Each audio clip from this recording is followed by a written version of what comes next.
Well, hello everybody and welcome from Switzerland. Today it's World Photography Day and my name is André Boss and I welcome you to, where are we? In UK, in America, in Europe for the next 30 to 45 minutes or 60 minutes, you are mine. So yeah, I was thinking a lot about my presentation, what I could tell you, and I have to tell you it's not going to be technical presentation. I would like to see wildlife and nature photography with my eyes. So it should be a little bit go to more to the artist section than the technical stuff. But of course, I will let you know some ideas how I set up my camera and what cameras I use, what lenses I'm using. So you all get this stuff. So here we go in my presentation. Let's go, Gavin. Great, thanks a lot. Yeah, it's actually the first time that I show this presentation to the world, so you're the first one. And first of all, a little bit about me. Yeah, my name is André Boss and I'm an Olympus visionary. I am doing this work for about now 15 years. Of course, in the first years I didn't start like I'm doing the pictures now, but I have a lot of experience in the field. So what means Olympus for me, or why I'm photographing with Olympus? Well, I know it's light, you can carry it all around with any problem, but for me it's the main thing that I'm using Olympus is to unleash my creativity. I will show you some pictures that I could only do with small lenses, light lenses, where I could go on the ground, almost into the water. And in wildlife, it's great to be invisible. If I remember back in my time with full frame lenses and have this kind of big front element with all the reflections from the sun, it's not helping really much to get a nice animal picture. So, and of course, fun. Photography should be fun and brings you joy. That's the most important thing, really. Okay, and if you have some questions during the presentation, of course you can write and I will try to answer some of them.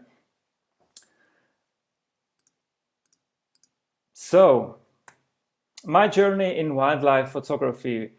The pictures that I show you now, they have been for the last 4 to 5 years, and even then I was starting different than how I did the pictures before. So in that case I was already trying to frame the animal and the background and the nature together, and not only the animal.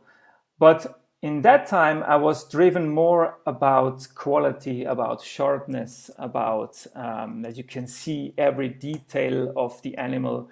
And when I try to do a close-up shot, I want to try it really close. So that's really a difference from the animal with the nature and the close-up shot. So I go always for the extreme even then. So even with small animals, I try to get close to get the details, even the hands and the claws and the fingers and everything. And yeah, but I still like it. I still like this kind of pictures. Don't get me wrong, I love it. But I was still missing something in my photos, so that's why I changed something. I will show you later. Also here, a nice portrait, I love it, but I need more now to get me excited for a picture. But if you do pictures like that, don't worry, that's still fine. I do my way. So let's go on. And for me, it has all starting with eagles. I can imagine myself, yes, well, 10 years ago, I started with photographing eagles, golden eagles, sea eagles, whatever, and they have bring me so much joy in my life and kind of developed my way in photography even more. So that was what I did in the past few years, and I still like it. But here comes the but. For me, it was time to change something, and I was attending School of Cinematography, Videography, and I was looking how they prepare for a shot, for one single shot. They had so much preparation, and they do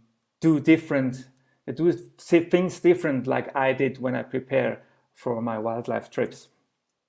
So because of that, I want to get more attention for myself now in storytelling.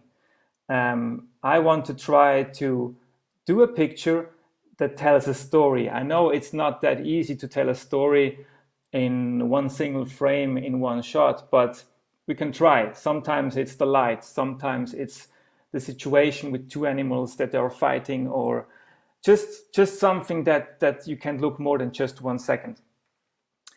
And visualization, I mean by that before I go out, I really have the image in my head, or most of the image.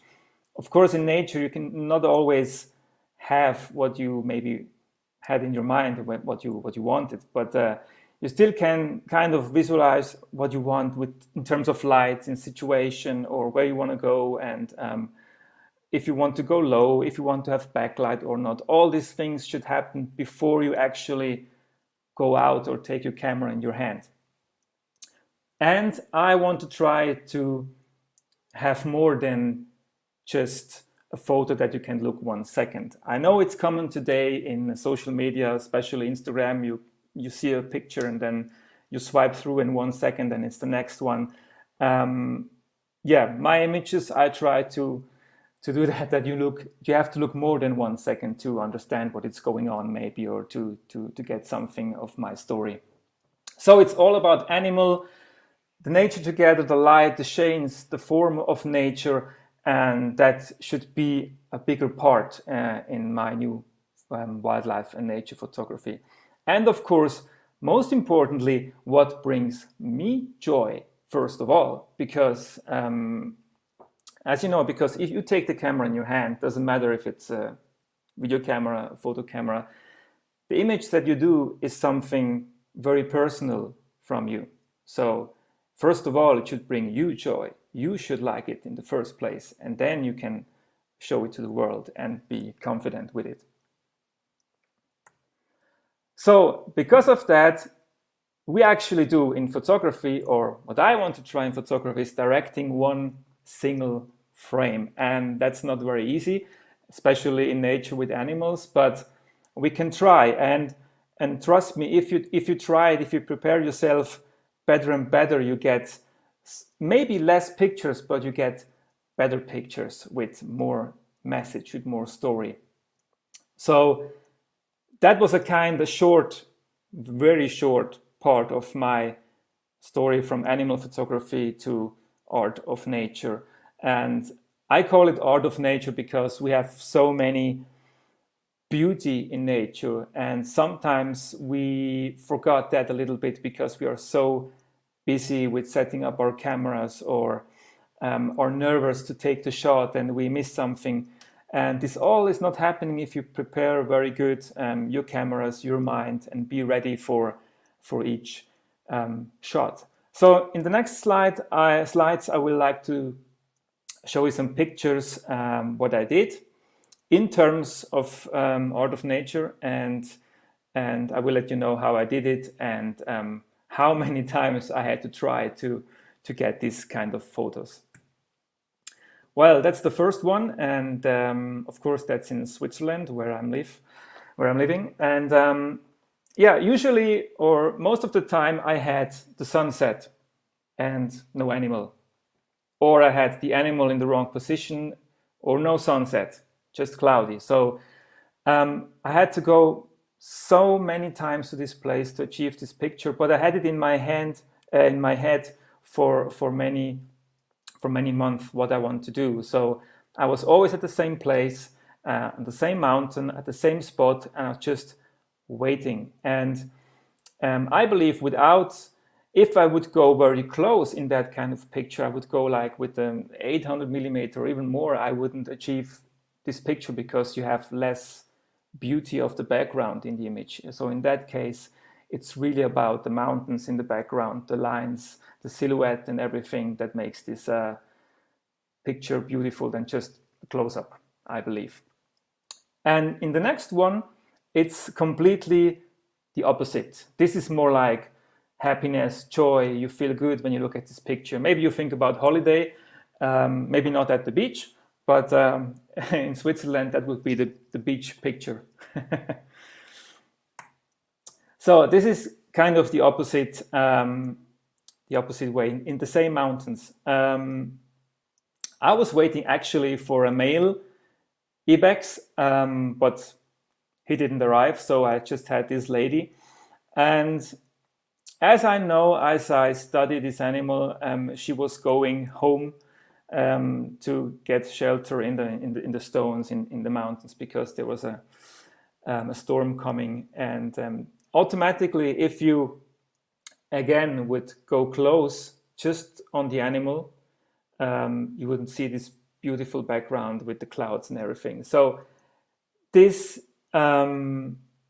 everybody's saying is no bad weather in photography. You can always go out and make a picture. And yeah, I agree with that. There is no bad weather to take a picture. I actually prefer this more than have blue sky, sunlight.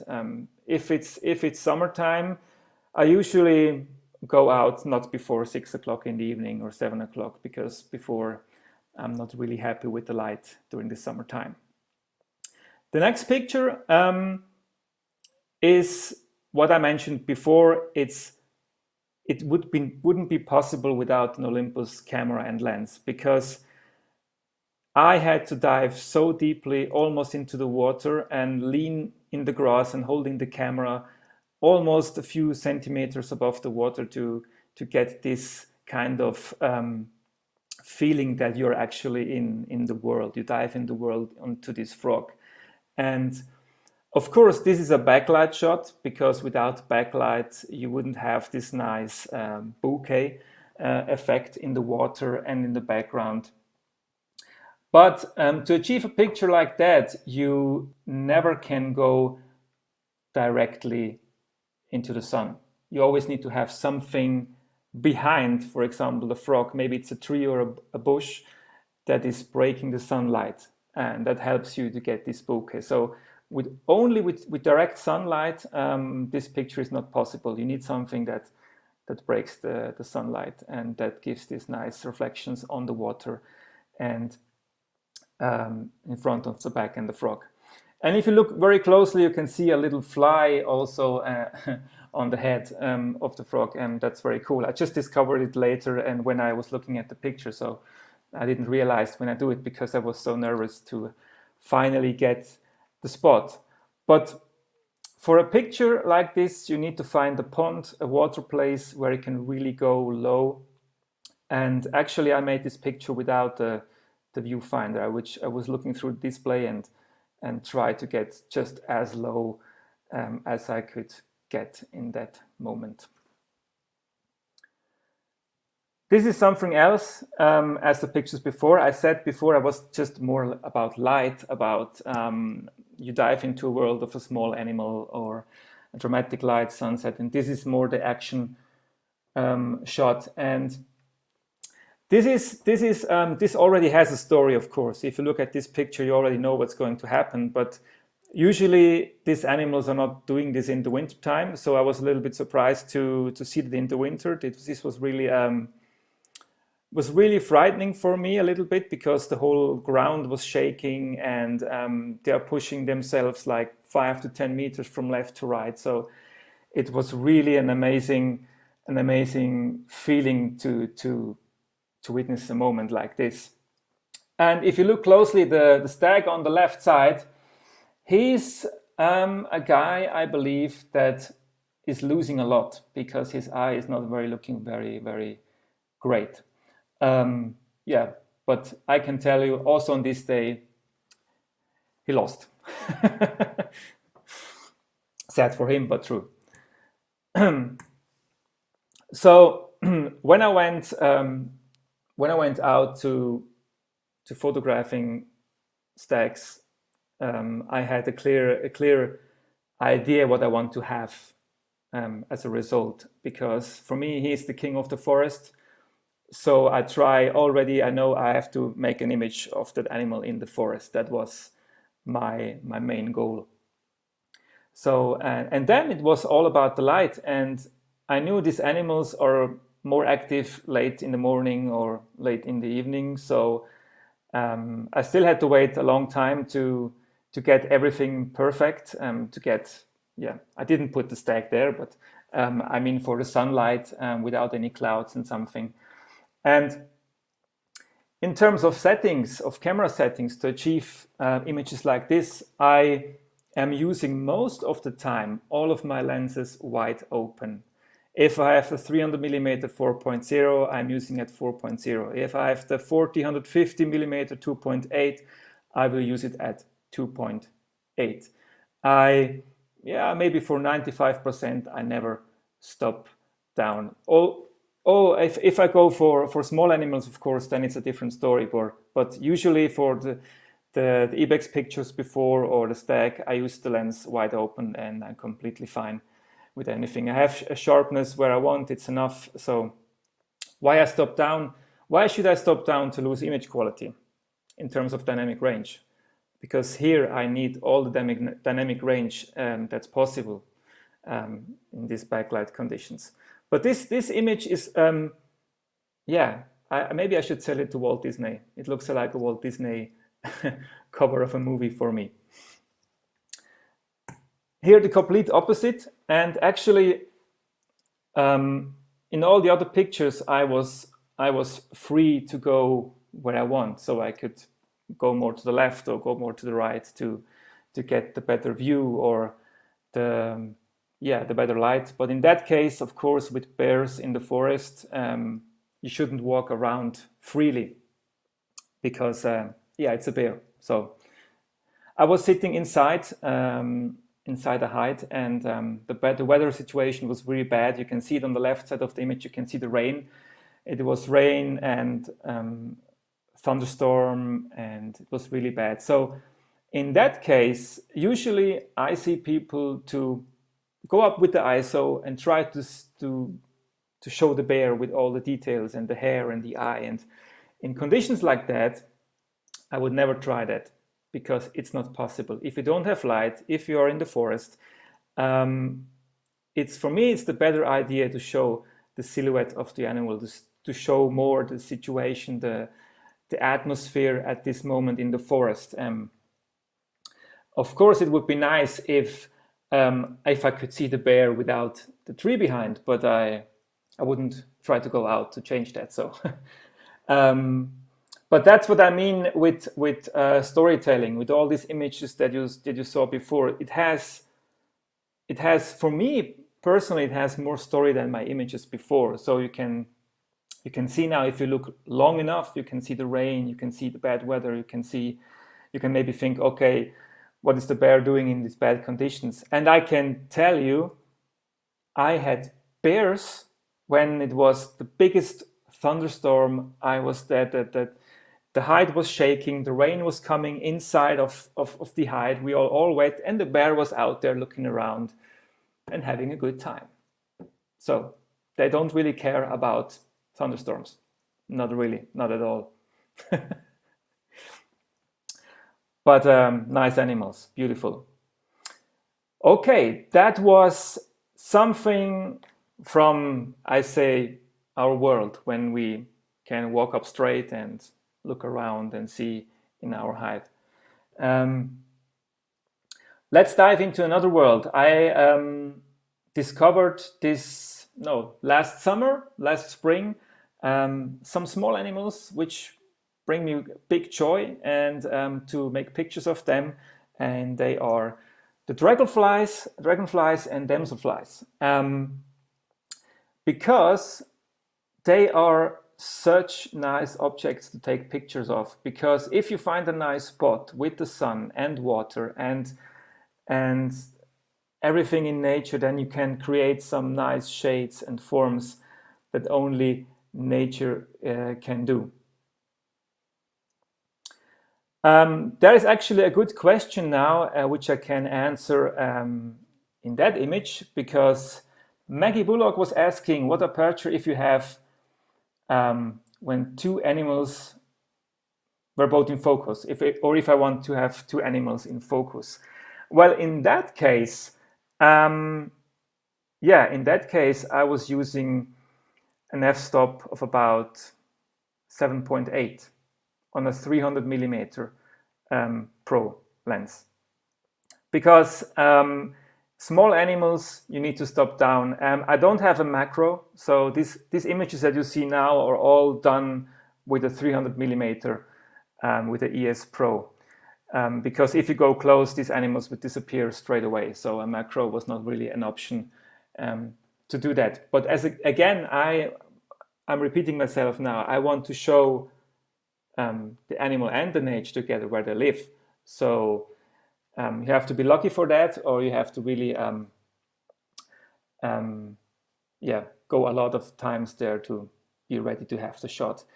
I'm focusing when I have two animals where they're lined up pretty straight now in the same line. So it doesn't matter if you focus on the lower or on the higher one. But usually if I have both animals and like the stags before where I'm fighting, I focus on one head and I try just to be lucky. You cannot, if you stop down too much, you're losing shutter speed, the ISO is going too much up.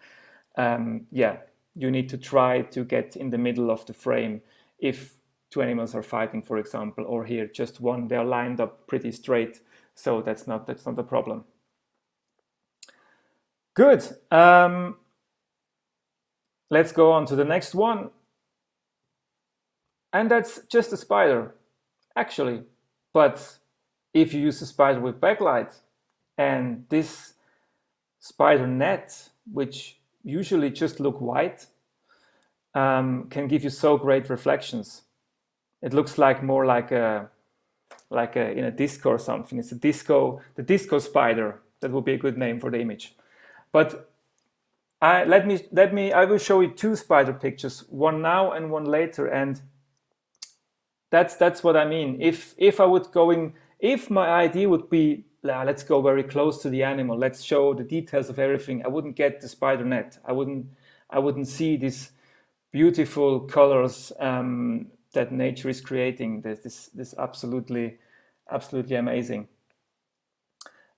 And that's also a spider, pretty close to the water, and actually don't see the net very well. It's just very, very thin, and she's moving around from the left, from the right. There's so much questions now. I need to pick one. Let me pick one. You're welcome, Maggie, by the way.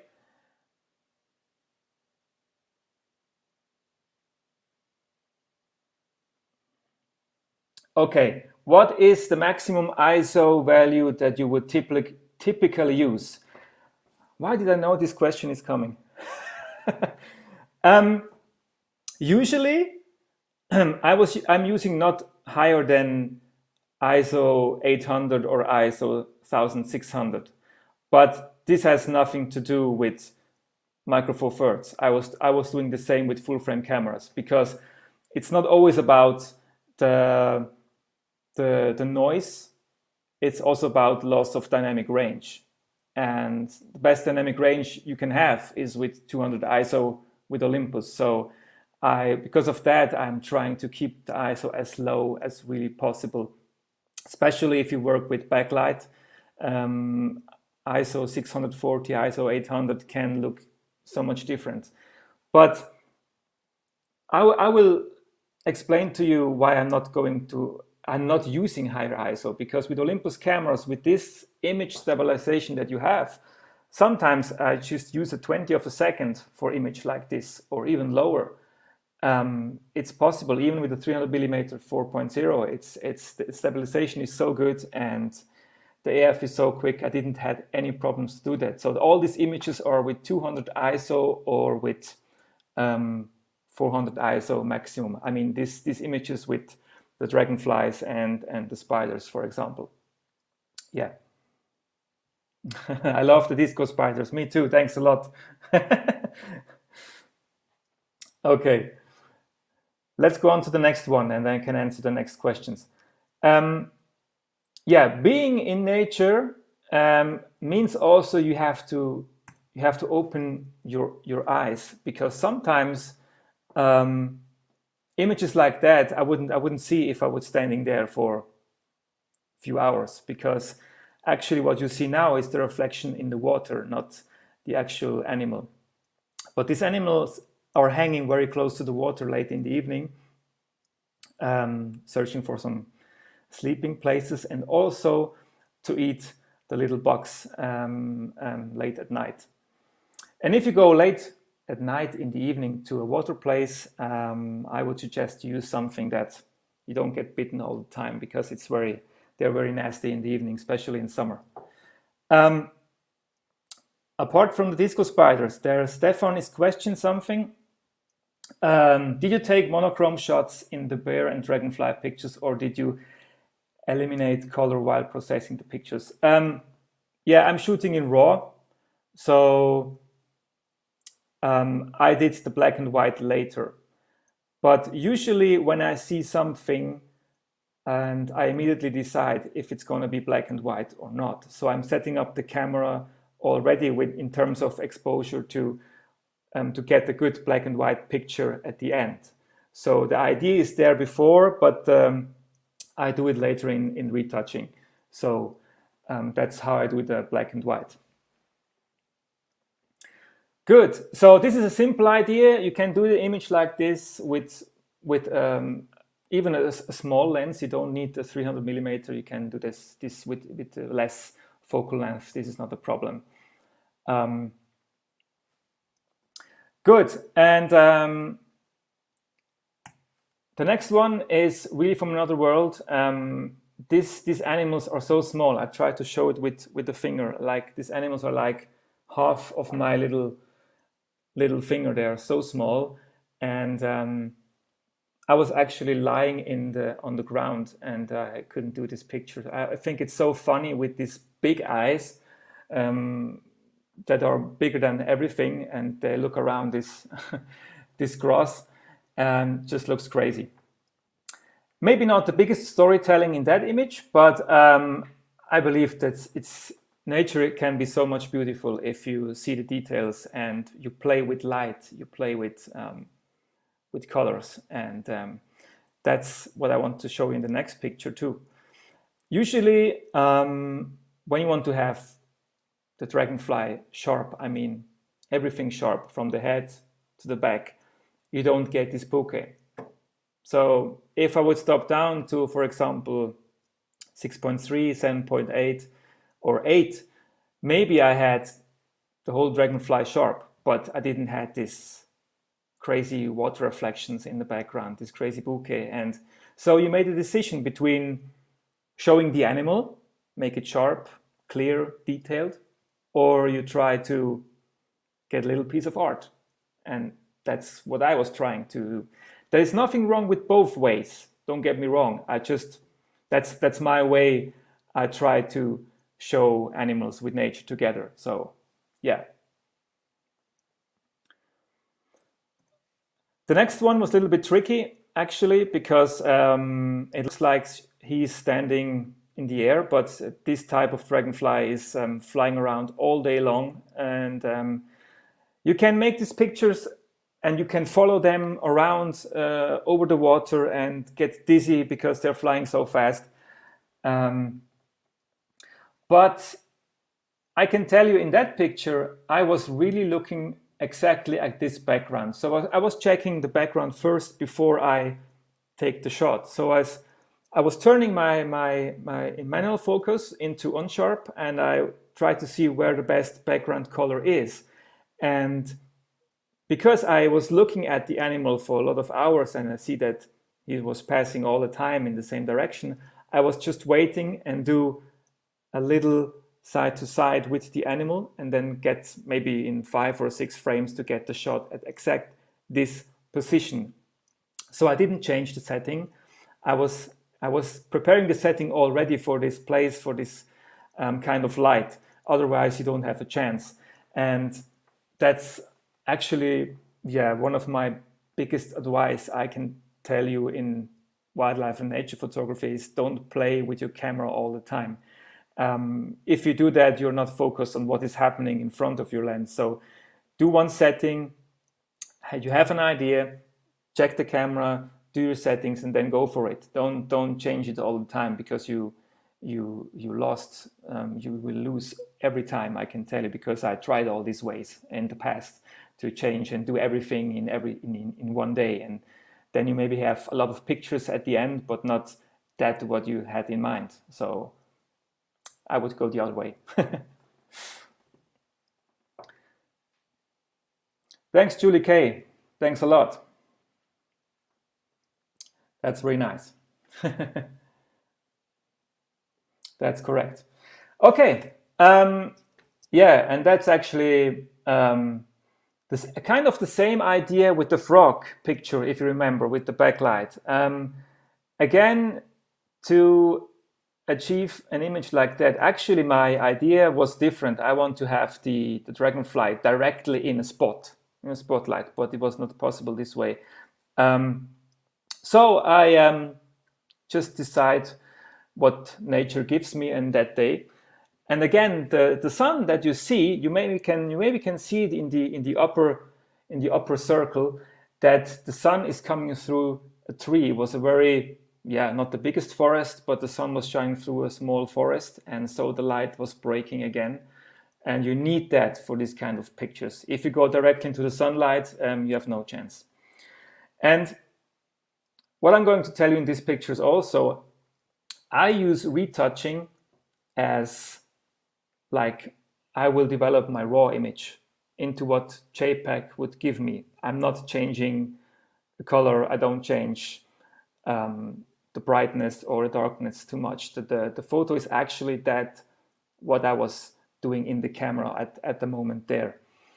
I'm not a big fan of spending hours and hours of retouching at home, so I really try to do the picture in the camera as possible. That's another question from Thomas Stier. Did you pre-focus your lens, then wait for the dragonfly to fly into that pre-focus zone? That would be a good idea, but no, I didn't. I was just doing it when they come. The camera is fast enough. You need to try. It's working. It's working really good, but it needs some you need some try it, and you need some loss to get the good result later. But the pre-focus would be a good idea, but on that day I didn't do it because I was so busy to do the shot. Good. And I don't know why, I just love this picture. I don't know why. It's by far my most favorite damselfly picture. Just because it was so early in the morning, and it's almost made of glass.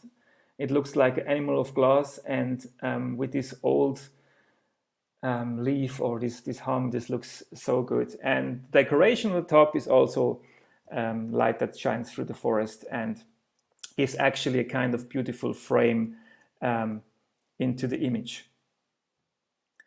And that's my way of wildlife art. Now I want to tell you, how can you achieve pictures like that, or help you to do that in your way, if you like it your way more, or just give you some advice how to do that. So the most important thing, as I said before, is you have to prepare yourself. And I don't mean you have to prepare only your camera, your battery, your SD card. Prepare yourself in terms of, think about what you want, in what light, what time of the year, a close-up, animal and nature. Do this preparation. This will help so much, to get the result. Because then you stop playing all the time with your camera. You have already the setting, you have the idea, and then you just go for it. Of course, you need many tries to achieve it, but then one day, trust me, you have it, and then you're so much happy, and then you can say, that's a picture that I would print on my wall, and that's the idea, I think.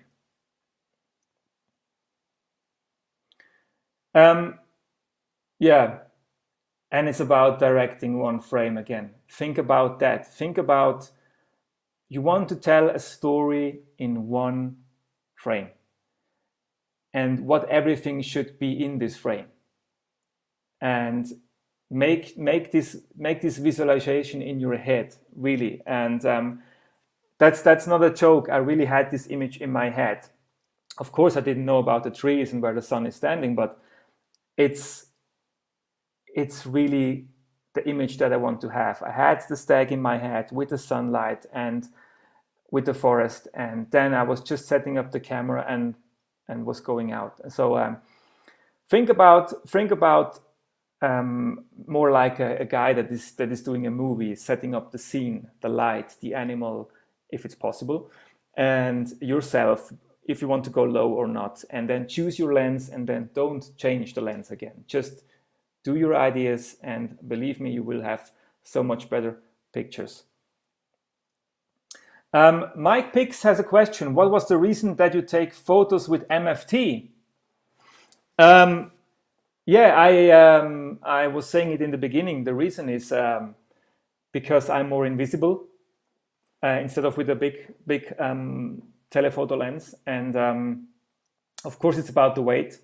It's about that I can go everywhere I want, and I'm not distracting the animal so much. And I can get to positions where I just hardly can do it with bigger lenses and bigger cameras. So it's really the flexibility. It's just a freedom of the system to do wherever I want, whenever I want. So I hope this answers the question. And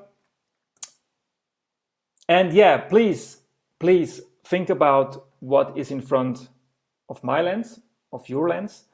And again, this can only happen if you set up your camera and you leave it this way. Of course, small adjustment can be made. I do that too. I maybe change the ISO, shutter speed, whatever, but I don't go into the menu and change something. I do this at home, and then I just wait for it. Here is quite the same idea like with the dragonfly, almost the same idea. But the bouquet that you see now is in front of the bird. So I was shooting through a tree, actually. So the light, and it was early in the morning, and it was a cold morning, and there are some water drops on the tree, and yeah, the sun is reflecting these water drops, and I was trying to do that through the tree. And I was waiting very, very long for this image, I can tell you. There are not many forests in Switzerland where these animals live. And yeah, you need the right time of the year, and the tree with the water, of course. But if you have the idea, then you have a higher success rate, I mean. Yeah, and you have to be a visual storyteller. That's an important thing. Try to tell a story in your images. And yeah, I was very lucky with that one. But these are very difficult images because you make a picture directly into the sunlight, and it's not easy to see that through your lens and the camera. But it just looks awesome. And again, I didn't change a lot in editing later. It's really what I did. I underexposed a little bit in this image, so it's just what it is out of the camera, just raw into JPEG actually. So to get all the questions a little bit together, I will tell you a little bit about my camera settings. And I'm using the camera, the EM1X and the EM1 Mark III. I always have two in my bag because as a professional, I cannot allow if a camera is not working anymore. I have to do my job and use a second one. But I actually never had the situation where a camera was broke. So lucky me. My camera settings, and actually that's all the magic. I don't use anything else, trust me. I use the camera in aperture priority 90% of the time, because if I would use manual mode on images like that, if you want to be creative, if you want to play with backlight or with sun, or you're always constantly changing your settings in manual mode, and you're not, or at least for me, I'm not focused on the subject, and that's my main goal. I want to be focused on what is happening in front, try to do the frame.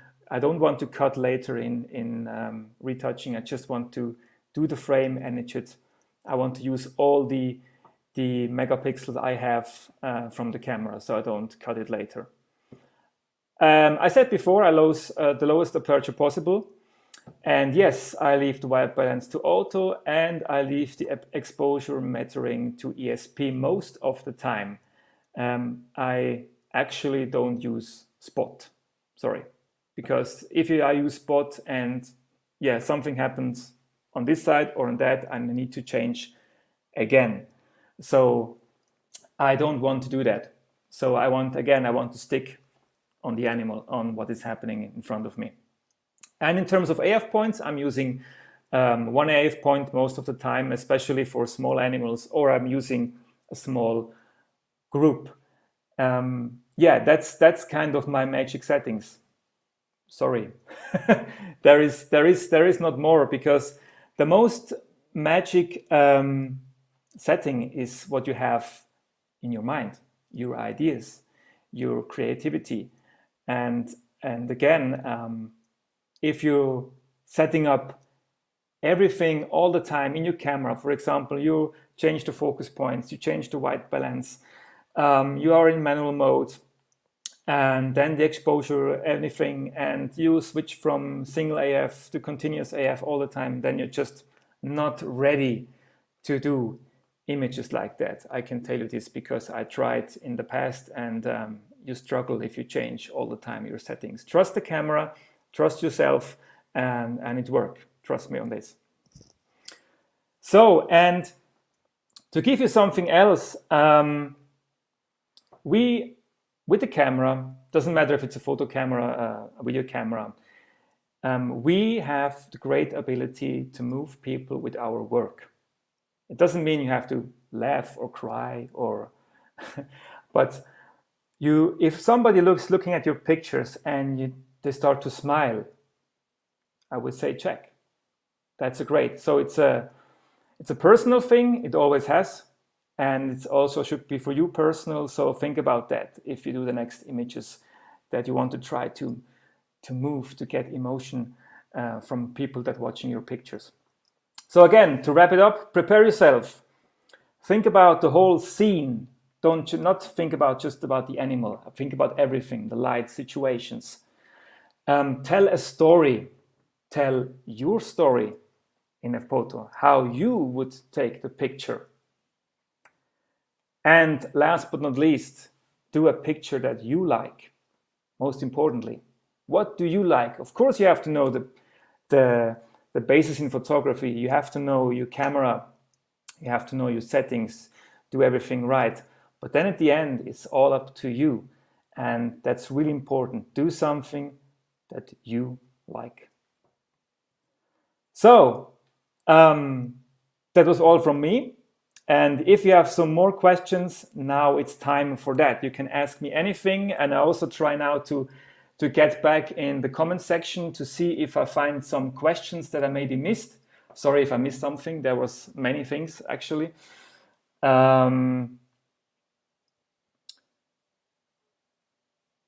Hey, thank you very much, Marcus. Thank you too. I tried to be inspiring. I hope it was. Thanks for that. That was my idea, to inspire you to do something new or different than before. Yeah. Any questions? Now is the time. Thanks again, Thomas. That's nice. Thanks a lot.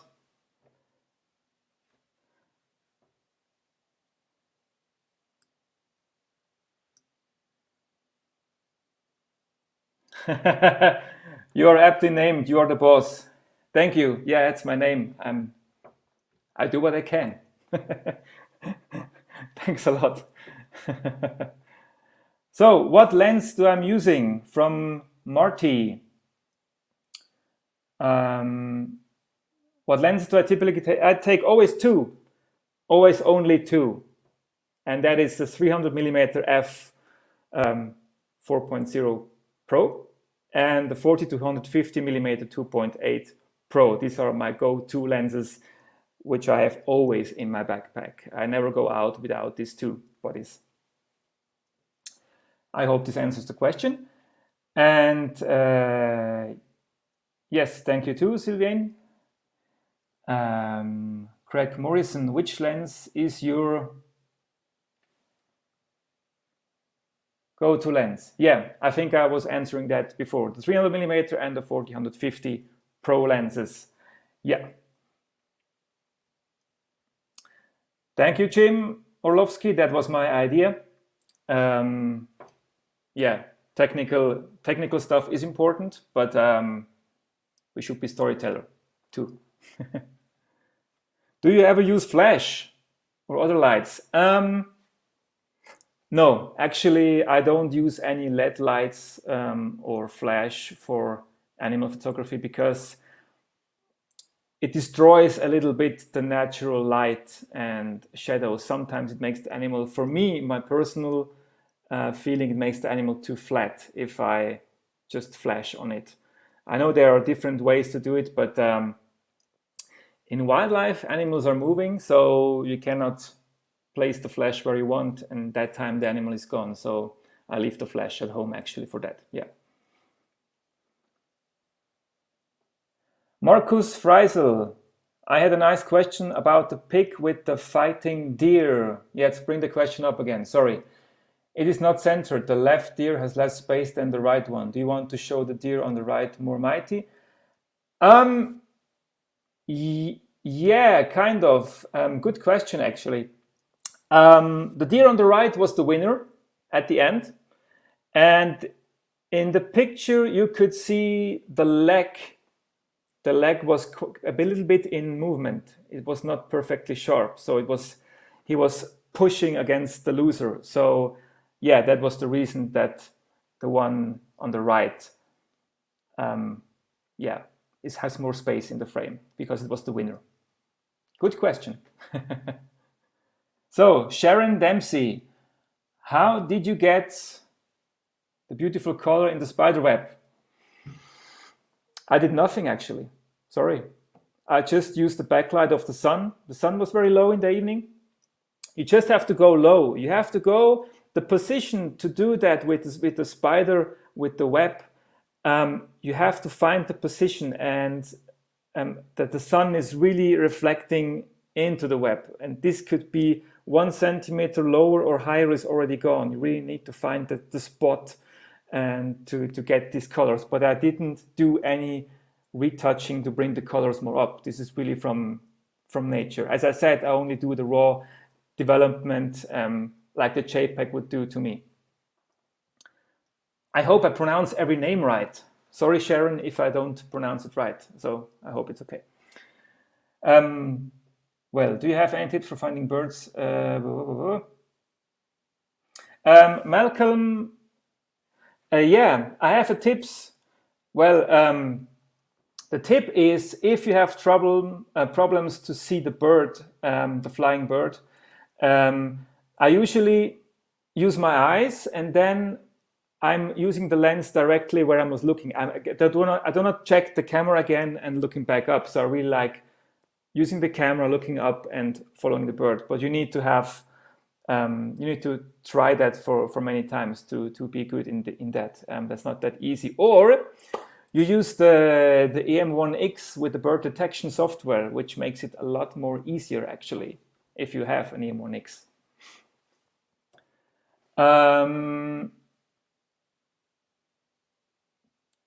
Photomaker, do you ever drag your shutter to get more motion blur in your nature images? Yes, I do, but I didn't show some photos today. I had to make a selections. Yeah, I did sometimes, yeah. I think it's very nice if you have the situation, if it matches. I think this is also an art of creativity to do some low shutter speed images. I used to have the name for this kind of images. Would you like to know that? These images with the low shutter speed, I used to call them RT40. If you remember that the next time. How about the teleconverter? Do you use MC20 or MC40? Not much. I'm not using much of converters because the time when every time when I changed to the converter, something was happening. So I leave it because I do it in the beginning and I just decide to leave it on, or I don't use it, because every time with the eagles, with bears, with the ibex in the mountains, every time when I use a converter, something else is happening and I can put it away. So yeah, that's why I'm leaving it. But you can use it. They're good. They're good in quality. Yeah, I would use it, of course. Yes. Yeah. If there are not more questions, then I think I will gonna finish with my presentation. Yeah, I just leave you out now with photography, with a little bit more artist. Try to be a storyteller, try to bring joy, happiness with photography. Do the images you like, and stay with Olympus. And I wish you all the best for your next photo trips. See you next time. Bye bye. Have a great day. Thanks a lot.